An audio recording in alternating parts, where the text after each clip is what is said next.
سلام. یعنی تو این وضع اقتصادی نه 2 تا، نه 3 تا، نه 4 تا، حتی یه دونه زن هم نمیتونیم بگیریم. چیکار کنیم؟ اگه دولت بگه از فردا جوانایی که ازدواج بکنن 500 میلیون بهشون بلاعوض میدیم، چیکار میکنی؟ آیا ازدواج میکنی یا نه؟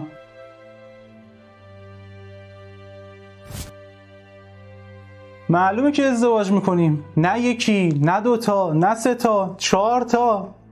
حالا 4 تا که نه، ولی یه دونه را که میگیریم که. خداوند در قرآن به ما میفرماید ان یکونوا فقراء یغنهم الله من فضله.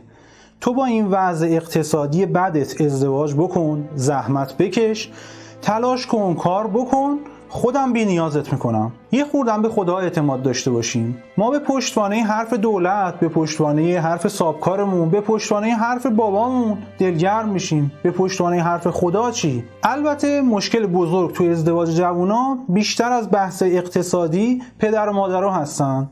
معمولاً با این آداب و رسومشون سختش میکنن، وگرنه خیلی از جوونا حاضرن زیر یه 4 دیواری هم برن با هم بشینن زندگی کنن. خواهشاً پدر و مادرها به جوونا سخت نگیرید. خواهشاً جوونا رو کمک کنید که به راحتی با نداری، با کمداری بتونن ازدواج کنن و همیشه یادمون باشه ان یکونوا فقراء یغنهم الله من فضله. خدا کمکشون میکنه و زندگیشون کم کم سر و سامون میگیره. به خدا اعتماد داشته باشیم. یا علی مدد.